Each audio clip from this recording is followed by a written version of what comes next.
Espírito Santo de Deus. Jesus, o Senhor não morreu naquela cruz em vão. Pai, nós cremos em Deus o Pai, nós cremos em Jesus o Filho, nós cremos no Espírito Santo que está aqui presente agora, operando em nossos corações. Pai, eu peço que nesse momento o Senhor abra o céu sobre nós agora, sobre cada um aqui, para que possamos entender e compreender a sua boa, agradável e perfeita vontade para nós, para cada um de nós, para a tua igreja, em nome de Jesus. Nós repreendemos todo espírito maligno contra esse culto, tentativa maligna contra a vida dos meus irmãos, das minhas irmãs aqui, em nome de Jesus. Amém. Amém. Glória a Jesus. Então aqui, tudo que eu falar hoje, o tema, se eu puder dar um tema aqui para essa ministração, é cultura da honra. A cultura da honra. Tudo que eu falar aqui, você vai pensar comigo que eu estou me embasando na palavra de Deus, nas escrituras, na Bíblia, nesse livro tão importante para nós. E nós sabemos que Jesus veio para a terra, Ele morreu há 2000 anos, e aí, nesse período de Jesus na terra, durante esse tempo de Jesus aqui na terra, o que aconteceu foi que alguns discípulos olharam para ele como mestre, então o chamavam de fato de mestre, só que isso começou a gerar não só preocupação, como uma revolta na sociedade na época, porque os mestres mesmo, eram os fariseus, os saduceus. A Bíblia fala no Novo Testamento, que quando quem lê a Bíblia aí? Amém? Amém? Dá uma chacoalhada no teu irmão aí e fala, é importante você ler a Bíblia. Esse aviso é importante. E quando Jesus começou a se levantar como esse Messias, como esse mestre da época, então os fariseus, saduceus, que eram os religiosos, que estudavam muito a Bíblia deles na época, né? o Pentateuco, o Torá, os livros que eles liam na época, o Velho Testamento, os profetas. Então eles eram os conhecedores de toda a palavra. E aí então levanta um homem que aparentemente está levantando uma rebelião na sociedade, e aí eles então resolvem matar e crucificar Jesus.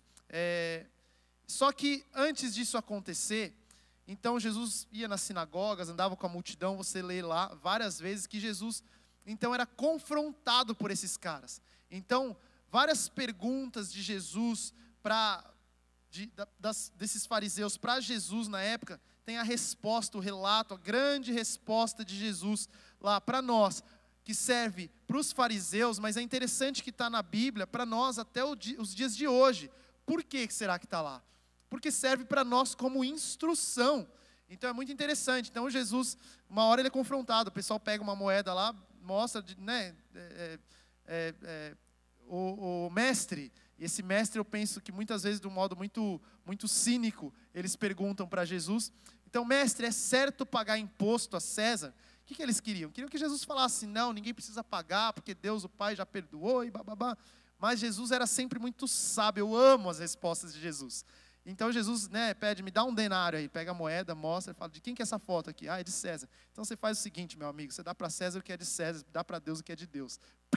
Eu amo a resposta de Jesus. E aqui, os fariseus chegam então para Jesus, porque ele viu que os saduceus também chegaram lá, que eram mestres da lei, também chegaram para Jesus e ficaram de boca calada, a Bíblia fala, tamanha genialidade que Jesus tinha, e deixou esses homens calados. Aí chegam os fariseus lá, e aí os fariseus perguntam, mestre, então me diz o seguinte, qual mandamento, e no contexto, se você para pensar o contexto, é que os judeus, eles levavam à risca os mandamentos de Moisés, a coisa mais importante da religião. Não matarás, não adulterarás, não darás falso testemunho e tantos outros. Então, eles chegam, agora eu quero ver o que Jesus vai dizer. Qual que é o maior mandamento? O que Jesus responde? Ame o Senhor teu Deus de todo o teu coração, toda a tua alma, todo o teu entendimento e com todas as tuas forças. Esse é o maior mandamento. E o segundo, ame ao teu próximo como a ti mesmo. Eu gosto do que Jesus fala, desses dois mandamentos, fariseus, religiosos, 2 mandamentos dependem toda a lei e os profetas. Eu amo isso. Então, tudo que você aprendeu na sua escola, tudo que vocês aprenderam, se resume em 2 pilares. E aqui eu estou falando isso por quê? Porque tudo que eu falar está debaixo desse fundamento, que é amar a Deus e amar o próximo. Amar a Deus é ter comunhão com Ele, conversar com Ele. Não é chegar aos domingos na igreja e falar, eu acredito em Deus. Isso é muito importante, é válido e nós temos que fazer sim. Mas não é só isso. Amar a Deus fala de uma entrega, de um relacionamento. Fala de nós trancarmos a porta, fecharmos a porta do quarto, nos ajoelharmos e ver o Pai em secreto nos recompensar. Ter esse amor genuíno pela presença dEle. Na hora do louvor, entender que não estou vendo aqui um show, mas que eu tô aqui porque eu quero mais de Deus. Eu quero levantar as minhas mãos. Eu quero ouvir a voz de Deus. Eu quero ver Deus falar comigo. Eu quero também honrar a Deus. Dar a Ele toda a honra, a Ele toda a glória. E também, como resultado disso, amar ao próximo. E a minha pergunta aqui, rapidinho, você não precisa me responder, mas você vive verdadeiramente esse evangelho? Você, olhando para a tua vida, você sente que você vive isso aqui que Jesus fala, que resume toda a lei e os profetas, você vive isso? Eu estou te perguntando isso, porque eu vou falar aqui sobre a cultura da honra, e eu quero ser breve aqui, mas para ilustrar um pouquinho melhor, eu creio que você não vai esquecer, eu vou contar uma história. Eu estou agora meio que na vibe, na moda de contar história para os meus filhos. Eu comprei um livro que minha mãe lia para mim quando eu era criança, que se chama O Livro das Virtudes. Eu comprei esse livro enquanto eu ainda estava no Japão, para eu poder ler essas crônicas, essas histórias super legais para os meus filhos. E sempre tem alguma história, sempre as histórias têm algum ensinamento por trás. E aqui eu vou contar uma das histórias que eu li para os meus filhos. Minha mãe leu para mim há muitos anos, e agora eu leio para os meus filhos. E a história é de um rei e o seu falcão. Então, esse rei, um dia no seu palácio, um rei muito, muito poderoso, muito rico, estava lá no seu castelo, e ele saiu para fora do seu quarto, aquela sacada majestosa, linda, e ele viu que estava um dia lindo, sol brilhando, aquela temperatura super agradável. Ele olhou aquela mata, ele olhou aquele gramado, e ele pensou, poxa, depois de tantas guerras e tanto trabalho, eu acho que eu mereço um dia de descanso. Então eu vou pegar os meus cavalos e eu vou dar uma volta, vou cavalgar por aí e comer alguns frutos e descansar um pouco na grama e aproveitar o dia. E aí então ele chamou os seus soldados, falou para eles, sele os cavalos porque eu vou dar uma volta, eu vou dar um rolê.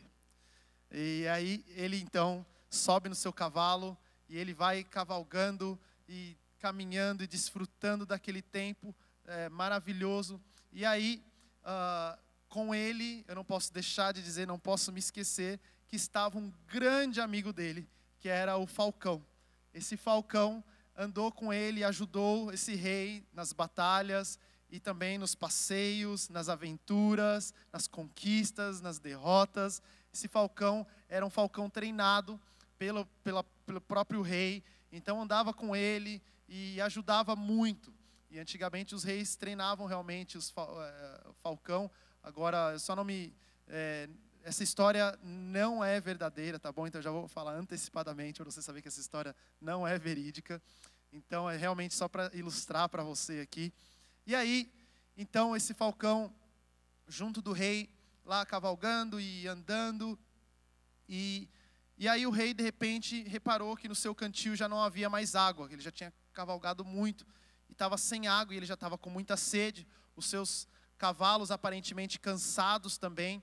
Então ele falou para os seus soldados, olha, é o seguinte, eu conheço um riacho por aqui, então eu quero fazer o seguinte, a gente vai colocar esses cavalos, vamos chegar lá, vamos colocar esses cavalos para descansar, e a gente pode tomar água desse fiozinho de água que corre nesse local que eu conheço.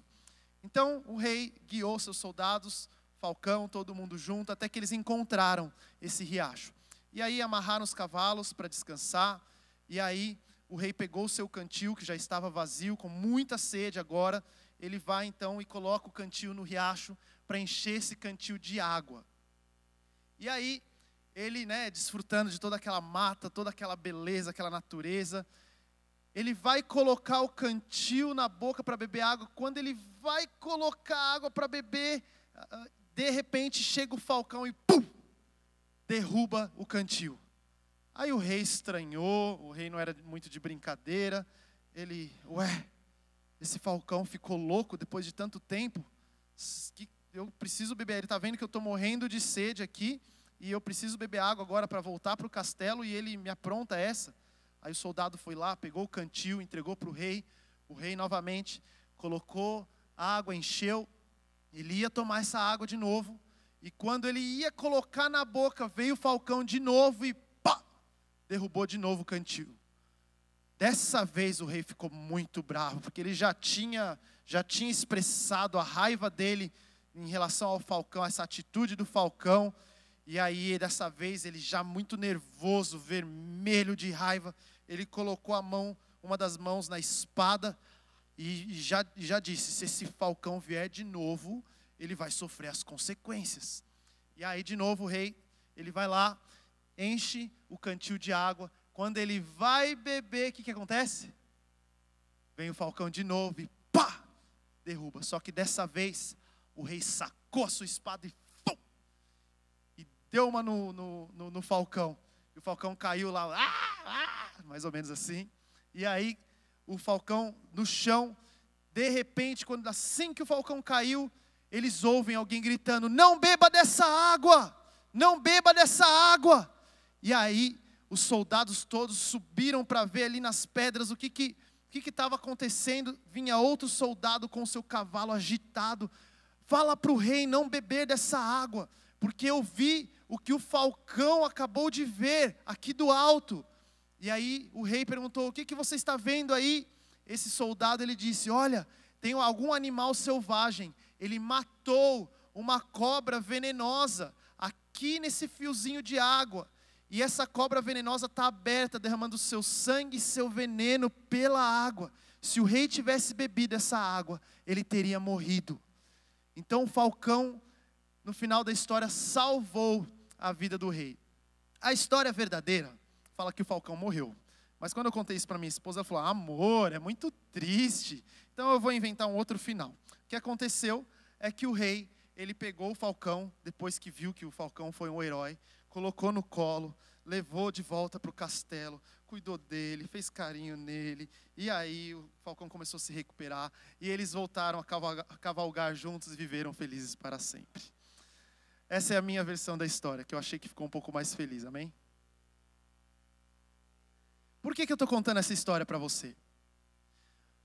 Porque eu creio que a desonra do rei perante o falcão é uma coisa que talvez, de uma forma ou de outra, acontece na vida do ser humano muito facilmente nos dias de hoje. Não é só de hoje, mas eu vejo que hoje isso tem se aflorado, e eu vou provar para vocês aqui que isso é verdade, mas na sociedade de uma forma geral, porque a desonra é exatamente isso, é você ser desleal, trair a confiança. Quantas vezes deixamos de ter amigos ou pessoas fiéis a nós, ou até líderes que amariam caminhar junto conosco, por causa das nossas atitudes de desonra, de deslealdade, e acabamos expelindo e afastando as pessoas.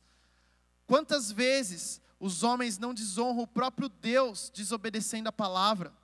Eu gosto muito do versículo lá de Romanos 12:2, que diz, não se amoldem ao padrão deste mundo, mas transformem-se pela renovação da sua mente, para que sejam capazes de experimentar a boa, agradável e perfeita vontade de Deus. Quantos aqui querem a boa, agradável, perfeita vontade de Deus? Eu quero.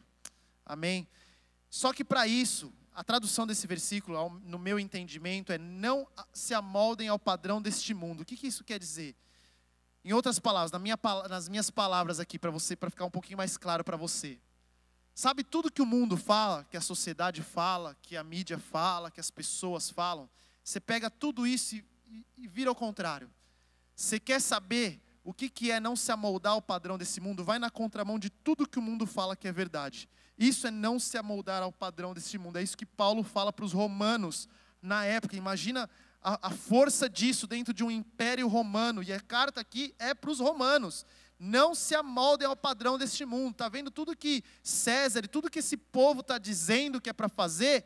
Tudo isso que parece que é verdade? Olha, não é. Se servia para os tempos de Paulo, serve para os dias de hoje. Porque se era verdade no tempo de Paulo, a Bíblia é verdade nos dias de hoje. Amém? E uma das coisas que eu lembro que eu aprendi quando eu estava na aula de filosofia, no ensino fundamental. Eu lembro que eu aprendi uma palavra que me chamou muita atenção, até hoje, que é a palavra sofisma. Eu não sei quantos sabem o que é isso, mas sofisma nada mais é do que um argumento falso com aparência de verdadeiro. Ou seja, é uma mentira que parece verdade. São mentiras, às vezes repetidas, tantas vezes para nós que parece verdade. Alguns sofismas, ou talvez uma mentira um pouquinho mais descarada, mas eu lembro quando eu era bem criança, eu lembro daquelas, não tem mais já há alguns anos, mas aquelas propagandas de cigarro. Todo mundo que via o povo fumando parecia que ou era rico, ou era charmoso, ou era um ator, mas você via as propagandas de cigarro, aqueles campos, e geralmente, eu posso estar errado, porque eu não lembro muito bem, mas eu lembro que geralmente estava frio nos lugares, assim, eles com aquelas roupas chiques, chapéu, cara em cima do cavalo com um cigarrão fumando. Eu lembro que como criança eu falava, isso aí deve servir para aquecer o corpo inteiro, deve ser bom. Eu pensava isso, porque é isso, exatamente isso que a propaganda tentava incutir. Eu vi esses dias no Instagram, alguém postou, sobre o leite condensado, que você deveria colocar na mamadeira da sua criança. Imagina o tanto de glicose e açúcar que você coloca na sua criança. Aí a criança não dorme e não sabe por quê, porque ela está ali cheia de açúcar no sangue e glicose. Mas eram mentiras que contadas diversas vezes, sem a comprovação da ciência, do jeito que tem hoje na época, se tornava verdade. Eu poderia citar aqui muitas outras coisas dentro da política, no Brasil, em outros países, no Japão, onde eu vivi. Tantas coisas que as pessoas ouvem e falam, uau, lutas de classes, uau. E é lindo, é atrativo, é chamativo, uau, que incrível. Agora você vai ver mesmo, você vai descobrir que é um sofisma. E é contra isso que Paulo fala, não se amoldem ao padrão deste mundo. Quando você fala não se amoldar ao padrão deste mundo, o que eu penso aqui é cultura. Mudar a cultura de um país é muito difícil. Mudar a cultura de algo é muito difícil. Eu lembro quando eu estava lá no Japão. Eu lembro que quando nós mudamos para o Japão, algumas adaptações nós tivemos. Tinha um negócio lá que se chamava natto. E é super saudável. E os japoneses comem no café da manhã. Nada mais é do que feijão estragado. É um feijão literalmente estragado. Isso se você não gosta de peixe cru, provavelmente você não se adapta ao Japão. Lá é peixe cru, ouriço, aquele bicho cheio de espinha. Ele abre e no meio tem uma lesma assim que você e come. E lá o legal é que você come, uma coisa que eu também não me adaptava. A sopa lá é muito frio, então é muito comum o tal do ramen.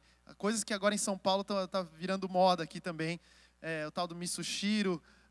Coisas que são, hoje eu acho saboroso, mas quando chegava lá nos restaurantes, você via os japoneses fazendo esse barulho. O pastor Eibe conta que ele gosta de ir para o Japão, porque aí ele pode comer fazendo barulho. Vai nos restaurantes lá e é comum, fazendo aquele macarrão que, sabe, que você vai chupando. Aqui a gente tenta não fazer, enrola no garfo, corta, faz de tudo, mas não deixa o molho espirrar na cara. Lá não. Lá o certo é você fazer barulho. Pensa um negócio desse. Aí vai o Bruno brasileiro lá para fazer barulho. Não dava muito certo essa cultura, não. Tinha uma outra coisa que eu lembro que a gente fazia muito lá, era jogar futebol, jogar bola. Eu gosto de jogar bola. E aí eu jogava com meu primo lá, o Matheus, filho do pastor Gumer. E aqui no Brasil você joga, vai no parque, vai em qualquer lugar. Você joga por 10 minutos ou 2 gols.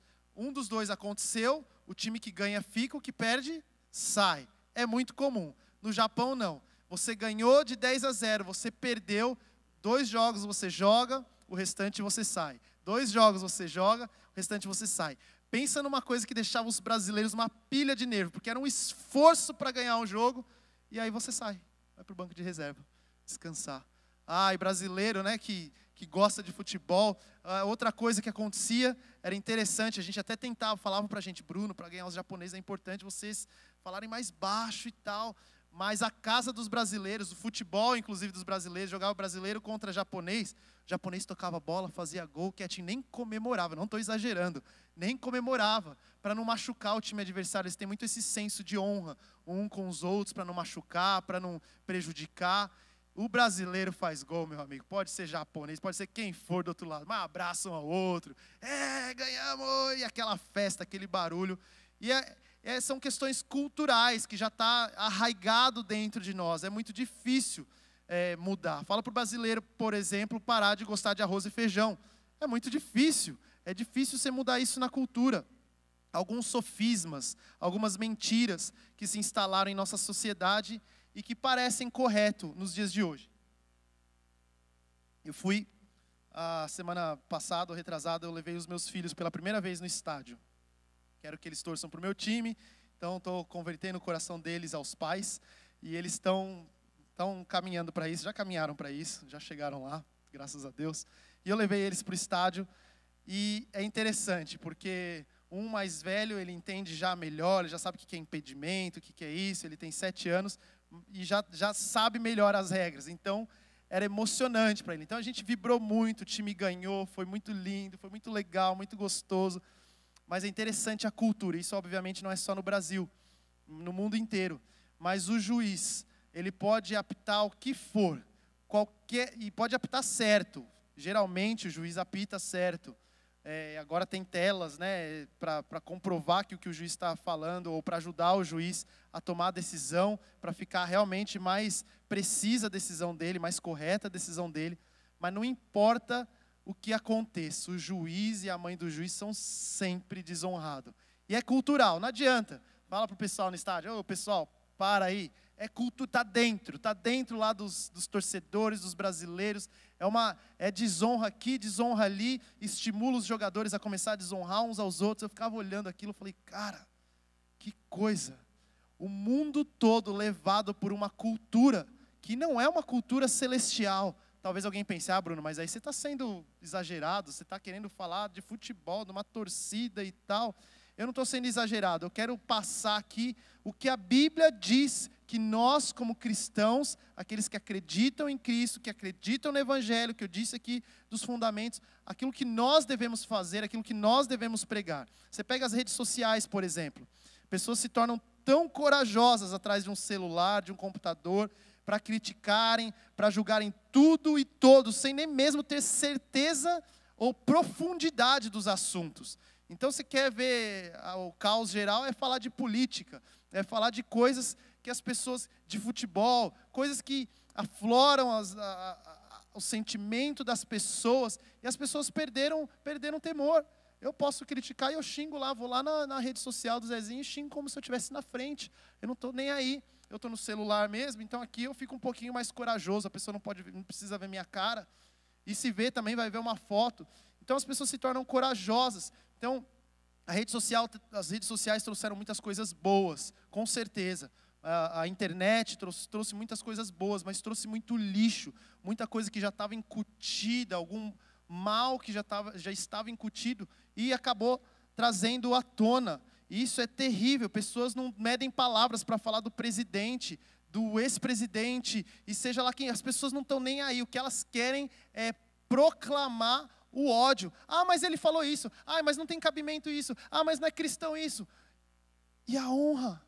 Será que nós vamos seguir a cultura de desonra que o mundo tem pregado, tem incutido na vida das pessoas? Ou será que nós vamos começar a olhar para a palavra de Deus? Não se amoldem ao padrão deste mundo, seja diferente, vá na contramão, faça a diferença. Uma outra fala que, infelizmente, eu já ouvi algumas vezes, não para mim, mas ouvi para outras pessoas, é a seguinte frase: ele é pago para isso. Ela é paga para isso. A pessoa vai lá, toma um cafezinho e de repente faz a maior sujeira, e ao invés de limpar, deixa lá, tem o garçom, o garçom é pago para isso. A pessoa vai de repente em algum lugar, algum estabelecimento, de repente sujou alguma coisa ali, tem alguém que é pago para isso, não tem problema. uma mentalidade de desonra. Eu poderia dar muitos exemplos aqui, eu não vou me estender nisso daqui, mas Filipenses 2 fala exatamente ao contrário: considere os outros superiores a você. Isso é cristianismo, isso é ser igreja, isso é colher frutos maravilhosos, porque quem planta honra, gente, quem planta honra, colhe honra. Quem planta desonra, fatalmente vai colher desonra. Talvez eu nunca vi, mas talvez alguém pense, né? O pastor tinha que fazer isso. Mas ele não é pago para isso? Eu nunca vi ninguém falando, graças a Deus, que se visse eu também ia com muita honra, com muito amor, com muito carinho, mas ia tomar uma exortação muito profunda na palavra. Porque, mas a pastora não é pago para isso? O pastor não é pago para isso? Espera aí, primeiro, o que a Bíblia fala? O que a Bíblia fala? Primeiro lugar, considerar os outros superiores. Segundo, não julguem para não serem julgados. Terceiro, uma coisa que eu creio aqui que é resultado da honra.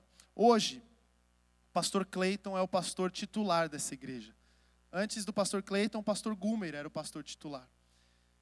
Eu não sei quão profundamente você conhece o pastor Cleiton, mas eu posso dizer que eu já caminhei muito com ele, conheci o coração, conheci a visão, conheci o jeito, conheci as graças, conheci as não graças, quando ele fica, o que deixa ele bravo, o que não deixa ele bravo.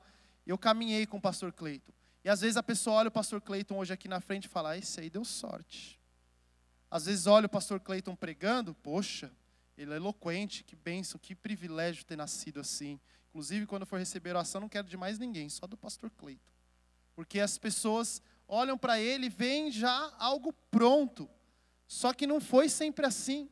Quem caminhou com o pastor Cleiton sabe o que é cultura de honra. Pastor Cleiton, eu lembro, acho que a prova para mim foi quando nós estávamos, em 2013 isso aconteceu, nós estávamos na frente da igreja aqui. Eu já tinha falado para o pastor Cleiton da possibilidade da família do pastor Gumer, a minha família, ir para o Japão na época. Ele ficou um pouco em choque, mas não sei se ele acreditou muito. E aí depois foi consolidado, foi confirmado mesmo, e eu fui trazer as boas novas para ele. Estava na porta da igreja, eu lembro que eu chamei eu falei, Cleitão, deu certo lá mesmo, hein? Ele virou para mim, ele parou, ele ia abrir a porta, ele parou, olhou para mim e falou, deu certo o quê? Falei, Cleitão, nós vamos para o Japão. Para mim estava um misto de alegria de ser enviado como missionário para implantar uma nova igreja, um trabalho pioneiro, apesar da dificuldade toda, mas também estava um sentimento de tristeza, deixar família, deixar casa, deixar tudo que nós construímos aqui, agora de uma vez para ser missionário. Então quando eu falei para ele, no meu coração tinha esse sentimento. Quando eu falei para ele, eu acho que deu certo mesmo, nós vamos para o Japão. Imediatamente o olho dele encheu de água, eu lembro da boca dele estremecendo, ele falando, Bruno, eu sei que hoje ele é muito feliz como pastor titular da igreja, mas na época eu lembro que ele virou assim para mim e falou, Bruno, eu não estou feliz de ouvir essa notícia. Para mim essa cena eu nunca mais vou esquecer na minha vida. Por quê? Porque se o pastor Cleiton fosse alguém que não honrasse a sua liderança, eu falo isso porque eu vi dia após dia ele honrando, servindo o pastor Gumer, que era o líder dele, nunca citou e nunca sonhou em estar no lugar do pastor Gumer. Pelo contrário, apenas honrava. Honrava tanto que ele trabalhava, não era tempo integral, trabalhava muito na empresa, chegava à noite, trabalhava com os discipulados, células, grupos de discipulado, e mais célula, e supervisão, e reuniões, e tadel, e eventos. E ele o tempo todo servindo, ajudando. Eu lembro quando a gente mudou para cá, ele trabalhou muito e ajudou muito. Além de tudo, ajudava em outras áreas administrativas. O cara servia muito, o pastor Gumer, servia muito a igreja de Cristo. E aí, esse dia, essa cena ficou gravada para mim. Porque quando ele falou, Bruno, eu não fico feliz. Para mim, eu estava entendendo, Bruno, eu amo estar com vocês. Eu amo honrar vocês. Eu amo caminhar com vocês. Não é uma coisa que eu sonhei, não que ele não estivesse aberto para isso, mas eu vejo na vida do pastor Cleiton, vi na vida do pastor Cleiton, vejo na vida dele o que faz, e eu vejo na vida da igreja hoje, a partir de hoje eu vejo na sua vida, queridos, porque o que faz o sucesso de uma pessoa, não é o quanto ela trabalha, não é o quão eloquente ela é, não é quantos talentos ela tem. Talento, isso aí você não precisa colocar no topo da lista, porque não é topo da lista. O que traz o sucesso de um cristão, o que traz o sucesso de uma pessoa, é a cultura da honra. É a cultura da honra. E eu vou provar isso na Bíblia para você. As pessoas olham para os pastores da nossa igreja e pensam, isso aí, puxa, isso aí deu sorte, isso aí... Eu não estou dizendo que aqui tem alguém que diz isso ou pensa isso, mas eu estou exemplificando porque é algo que está mais no nosso contexto aqui. Uma outra coisa que eu lembro do pastor Clayton, é quando tinha o evento, ele cuidava da rede de casais, eu cuidava da rede dos jovens, o Diflin na época. E aí nós tínhamos evento aqui, o Diflin Fest, que ficava lotado, alguns irmãos sabem, lotado aqui. Eu sabia das atividades do pastor Clayton e o quanto ele estava trabalhando. E o sábado, eu imagino, ele vai gastar com a esposa, com as crianças, com os filhos, colocar o pezão para o alto e dar uma descansada. Eu não vou dizer todos, porque talvez um ou dois eu talvez não ouvi aqui, mas eu creio que talvez ele tenha vindo em todos. Sábado à noite, a gente ralando aqui, trabalhando aqui, o evento começando, eu olhava por aquela portinha, quem que aparecia ali de mão levantada, orando, clamando, às vezes pulando, correndo, vibrando, filmando? Pastor Clayton. Eu que não era nem o discipulador dele, apenas um parceiro, um amigo, ele vinha aqui, eu falava, Clayton, você é doido, o que você está fazendo aqui? Bruno, eu venho aqui para aprender, eu quero servir. Olha o coração, queridos. Você acha que Deus não honra um coração desse? Mudar a cultura de uma família também é muito difícil. Mas nós vamos, a partir de hoje, em nossas casas, com nossas famílias, aqui na nossa igreja local, com os nossos irmãos, nós vamos aplicar o princípio bíblico da honra. E vamos incendiar o mundo com a cultura de honra, de honrar uns aos outros em nome de Jesus. Nós vamos servir sim em palavras e atitudes. Amém? Amém? Então fala para a pessoa que está do teu lado aí, eu quero te honrar. Marido e mulher é um pouco mais fácil, né? Já está aí, abraçadinho e tal. Fala para a pessoa que está do teu lado também que você não conhece, eu quero te honrar. Algumas atitudes práticas que nós podemos começar a partir de agora. Você já viu aquela família de pessoas ignorantes que elas não conseguem falar educadamente umas com as outras? Pega a água ali, né? Ao invés de, por favor, você se importa de pegar uma água para mim? Olha a diferença. A cultura da desonra, ela começa em casa.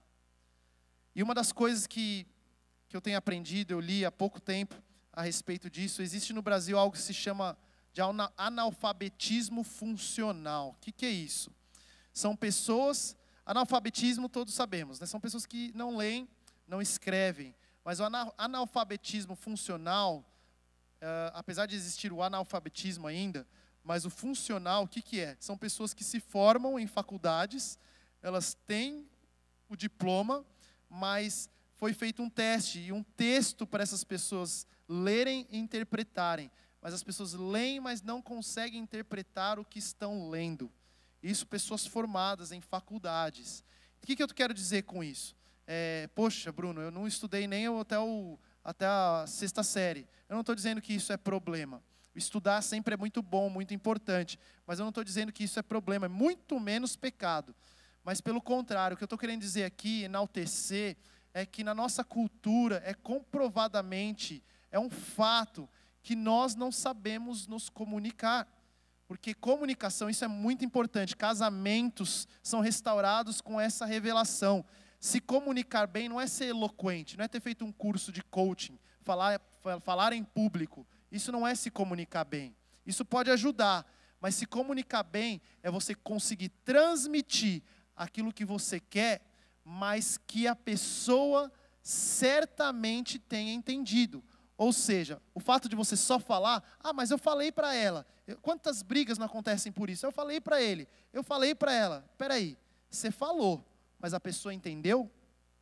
Então, a comunicação não acontece quando você fala, ela acontece quando a pessoa entende.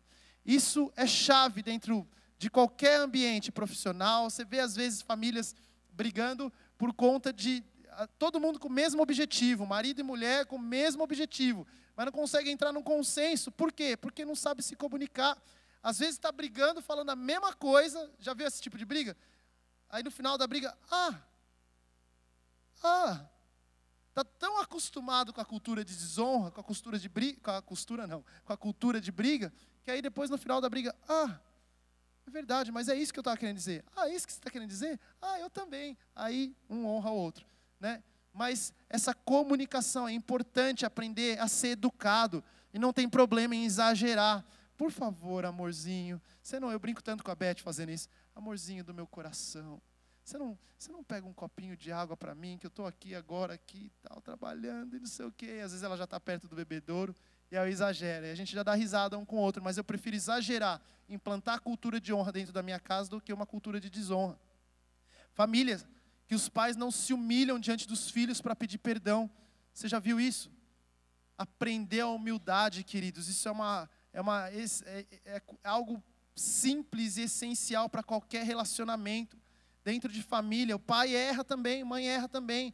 Eu não vou pedir perdão, porque senão ele acostuma.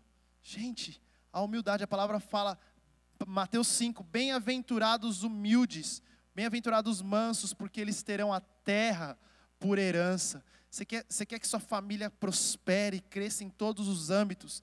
Ensine humildade. E a humildade não se aprende do muito falar, se aprende da atitude, se aprende do fato de pedir perdão. Filhos que não sabem pedir perdão para os pais, erram e não sabem pedir perdão para os pais.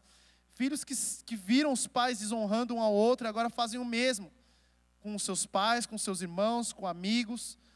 Nunca foi e nunca será justificável o filho desonrar o pai e mãe, mas hoje existem famílias que vivem assim.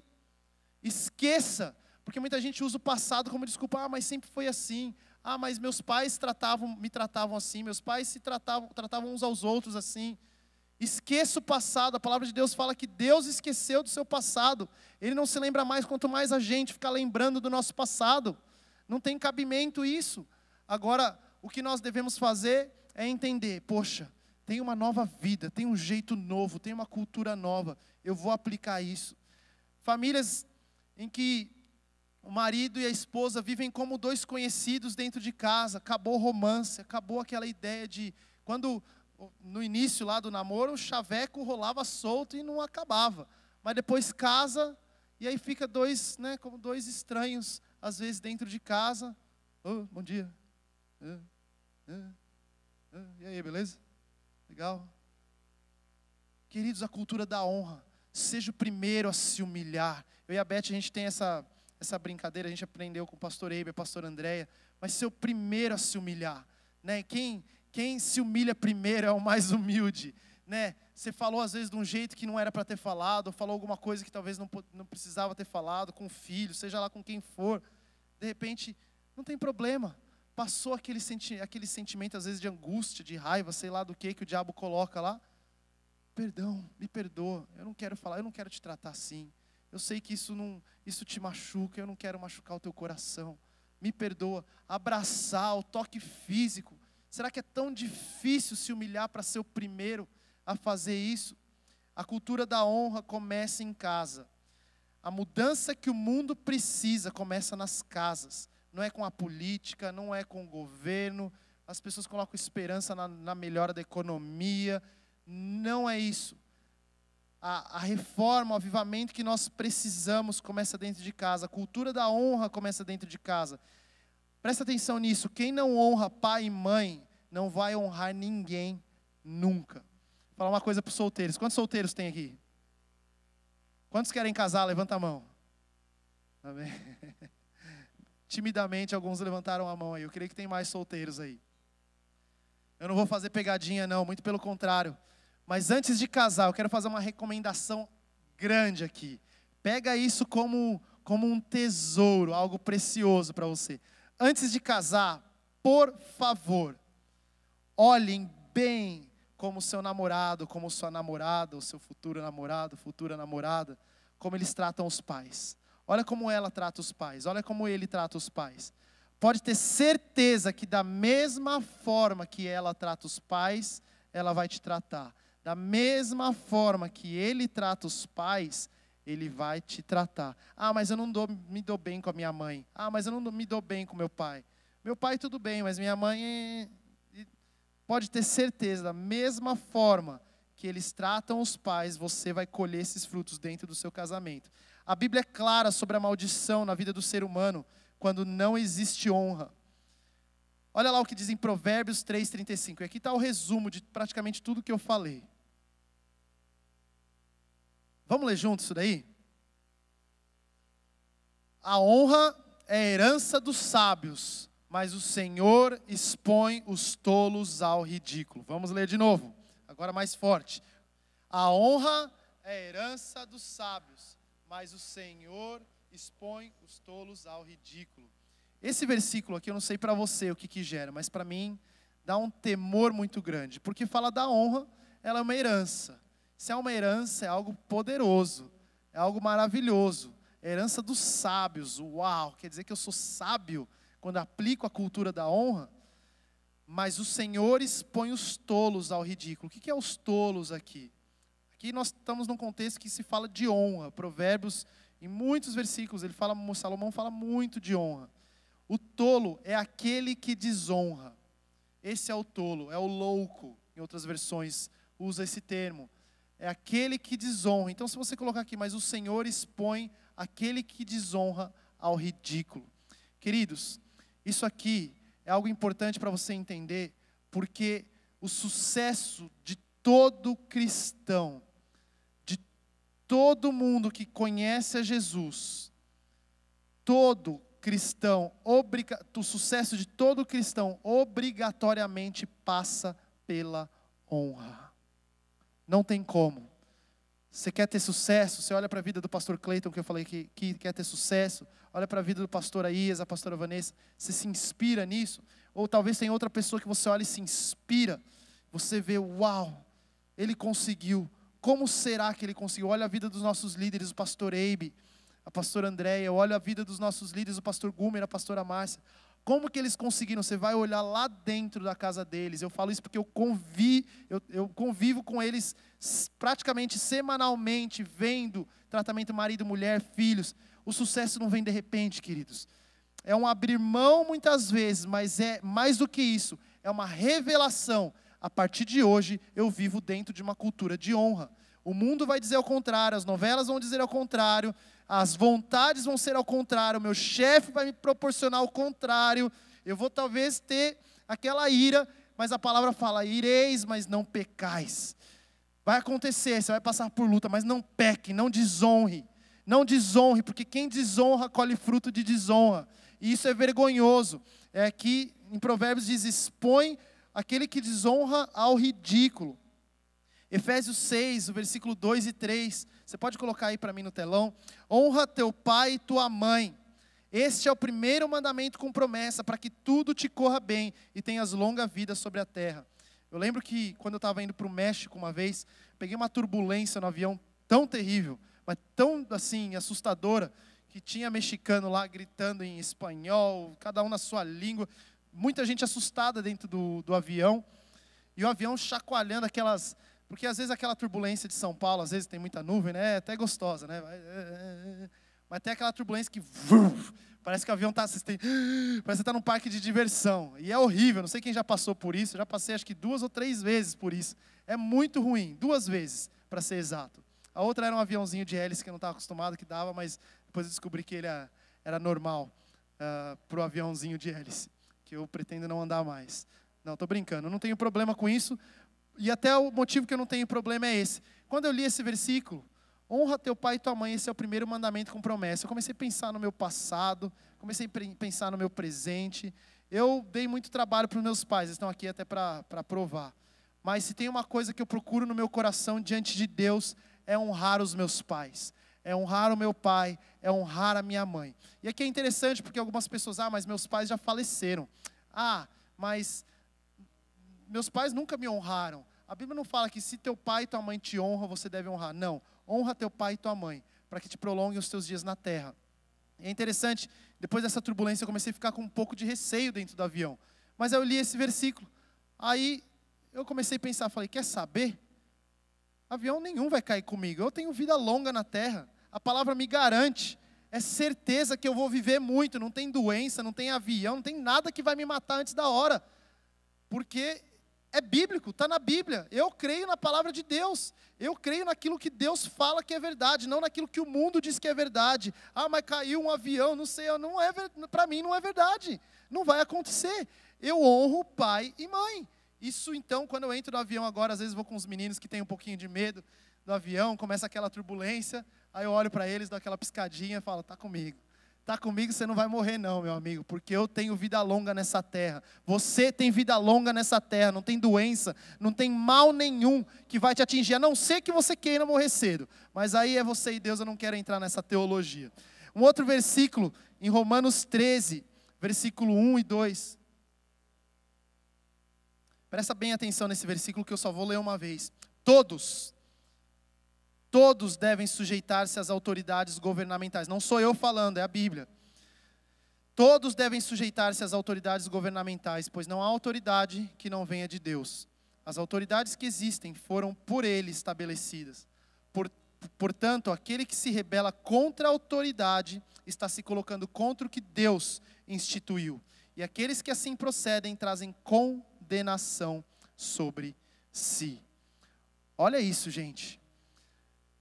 Hoje nós vemos, eu disse aqui nas redes sociais, mas pessoas falando aí de presidentes, ex-presidentes, gerando ódio atrás de ódio, como sem temor nenhum.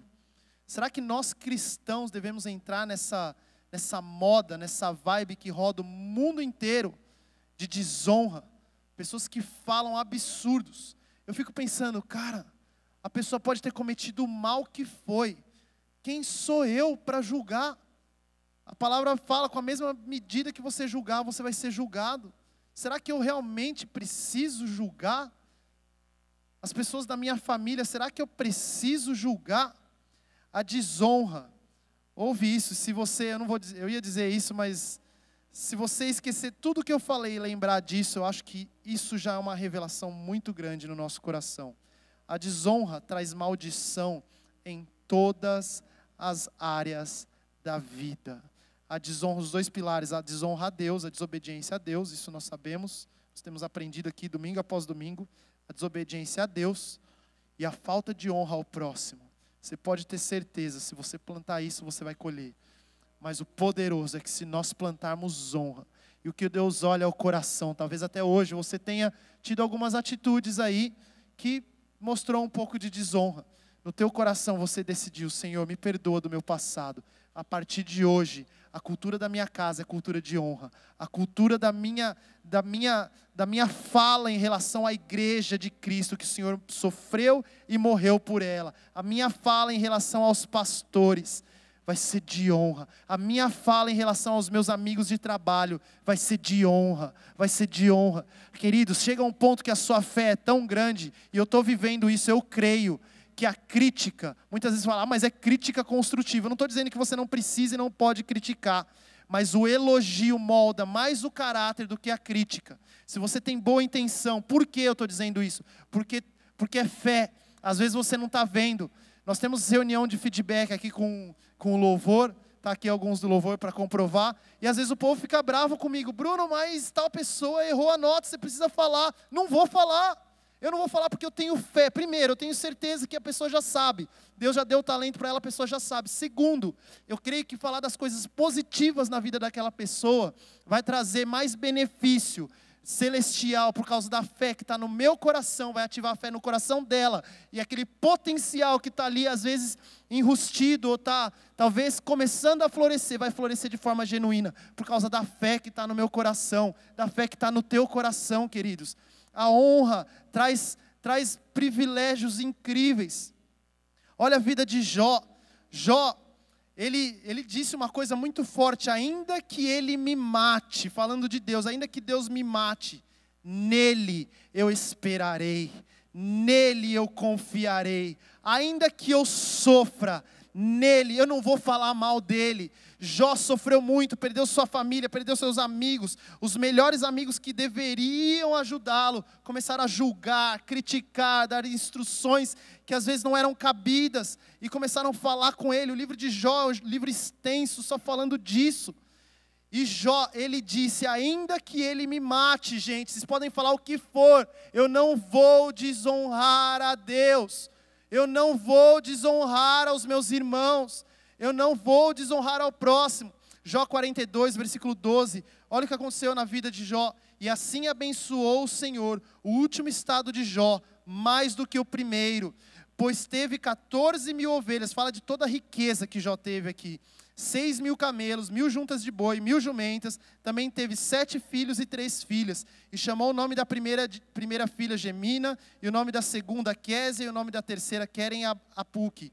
E em toda a terra não se acharam mulheres tão formosas como as filhas de Jó. Até a beleza física, gente. A consequência da honra é até a beleza física.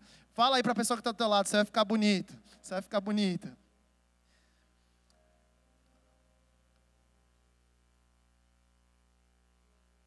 E depois disso viveu Jó 140 anos. E viu seus filhos, aos filhos de seus filhos, até a 4ª geração. Então morreu Jó, velho e fartos de dia. Queridos, isso Deus tem para você. Se você quiser, Deus tem para você, Deus tem para mim. Eu assumo isso na minha vida. A honra sempre traz os seus frutos. Para terminar aqui, eu queria só ilustrar com mais uma história aqui do nosso contexto. Eu tento pegar alguma história que nós talvez tenhamos vivenciado juntos, apesar de eu ter ficado aí 5 anos fora do Brasil como missionário. Mas vivemos muitas coisas aqui nessa igreja. Eu amo a minha igreja local. Eu amo a igreja que Jesus morreu por ela. Eu amo. Se Ele entregou a vida por ela, quanto mais que eu devo fazer por essa igreja. E eu não vou desonrar o Senhor por causa disso. Eu entendo o papel da igreja. Lá em Efésios, a palavra fala, Paulo fala para a igreja de Éfeso na época, né? Maridos, amem as vossas esposas como Cristo amou a igreja e se entregou por ela. Está aqui uma das provas da importância da igreja de Cristo. A igreja não é isso aqui.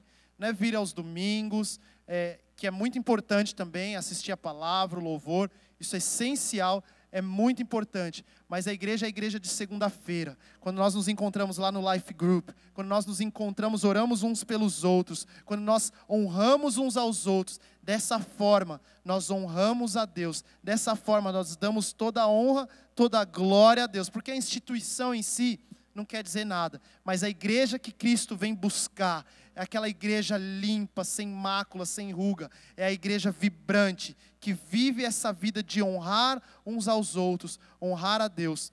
E aí, eu lembro que quando, eu não vou lembrar que ano exatamente, mas quando nós mudamos para esse salão aqui, nós estávamos num salão menor, lá no Jardim Tupãssi, e nós vimos a igreja crescendo, e a dificuldade de espaço para a gente, e eu lembro que nós oramos para um local, apareceu o local, nós viemos para cá, e aí, eu lembro que chegou um dia antes da inauguração, e eu lembro que eu olhava metade desse salão aqui, não tinha carpete, as cadeiras tudo empilhada, parede para pintar, ainda tinha muita coisa para pintar, porta sem identificação, aquela bagunça organizada, cheio de irmão trabalhando aqui.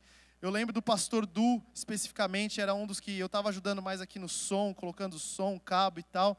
O pastor Du, ele ajudou a colocar os carpetes, e eu lembro que eu entrava aqui, aquele cheiro de tinta, sabe, passando tinta na parede, e os irmãos, pastores, e um aglomerado de gente trabalhando aqui, passando cabo, pendurando coisas, instalando a luz, a parte elétrica e tal, e pintando aquele cheiro de tinta super forte.